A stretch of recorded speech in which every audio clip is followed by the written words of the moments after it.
شاء الله عملت لي كمية حلوة جدا. احنا نستخدمه كتورتيلا او نحط عليه حشوات وندخله الفرن. مساء الخير متابعيني الكرام، يا رب تكونوا في احسن حال وتم صحه دايما يا رب.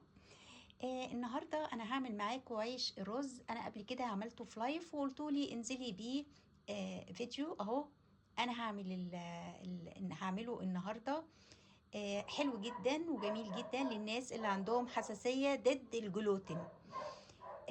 بس قبل ما نبدأ هنسمي بالله ونصلي على الرسول. اللهم صل وسلم وبارك على سيدنا محمد. وما تنسنيش بالدعوة الحلوة واللايك والشير والمتابعة علشان كل الجديد دايما عندي. وكومنت حلو كده زي قلبكم.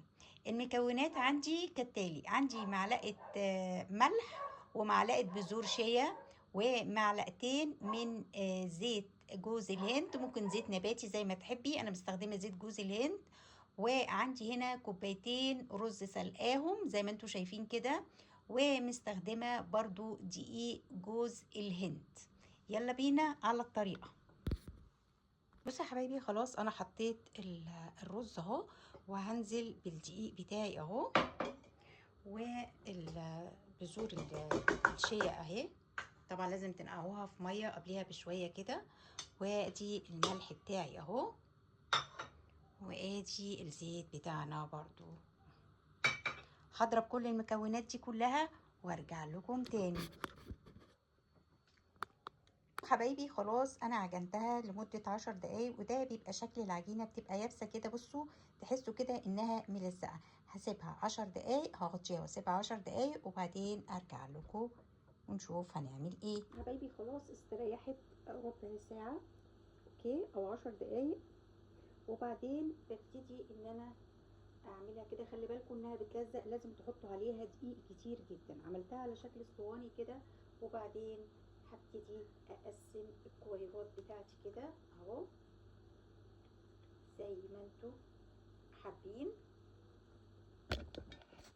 بصوا قسمناه كده اهو، وبعدين بس ما تنسوش يعني ترشوا دقيق كده زي ما انا ما قلت لكم، علشان العجينه بتاعتي زي ما انتوا عارفين ملزقه، لانها ما فيهاش جلوتين، يعني مش زي العيش العادي اللي احنا بنعمله. وبعدين نبتدي نعمله كده كده اهو، وبعدين نبتدي نعمله كده اهو. وصينيه بقى فيها دقيق زي ما انتوا شايفين كده، ونبتدي ان احنا نحط الكويرات بتاعتي كده. هخلص الكميه وارجع لكم تاني. حبايبي خلاص اهو، هسيبه برضو يرتاح برضو ربع ساعة كده. لاحظوا ان احنا مش حاطين خميرة ولا اي حاجة، بس لازم العجين بتاعنا يرتاح، وبعدين هنشوف هنعمل ايه. حبايبي خلاص انا سبته استريح 10 دقايق اهو كده، وبعدين هبتدي ان انا احطه. بس ما تنسوش رشه الدقيق اللي احنا هنحطها عليها كده، وبعدين هنفرده بقى اهو. بسم الله اهو، زي ما بنفرد العيش العادي كده. حاولوا تظبطوا الدايره اللي انتوا بتعملوا بيه. بصوا يا حبايبي اهو، هحط العيش بتاعي كده،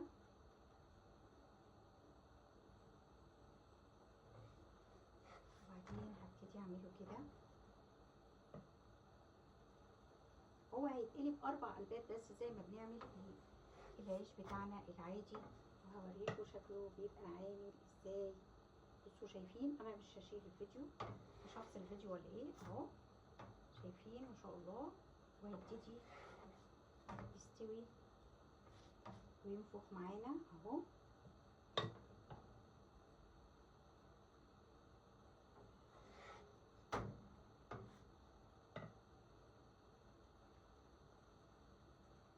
شايفين العيش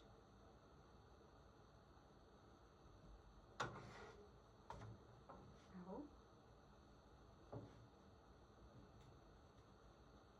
هيبتدي ينفخ معانا وهيبقى جميل جدا جدا جدا. نشوفه مع بعض. ما شاء الله عملت لي كميه حلوه جدا. احنا نستخدمه كتورتيلا او نحط عليه حشوات وندخله الفرن. وقبل ما اقول لكم باي باي، يلا بينا نشوف العيش اتعمل ازاي اللي هو خالي من الجلوتين. متنسوش المتابعه واللايك والشير، بحبكم في الله. باي باي، انتظروني في فيديو جديد. تكات وصفات دندون.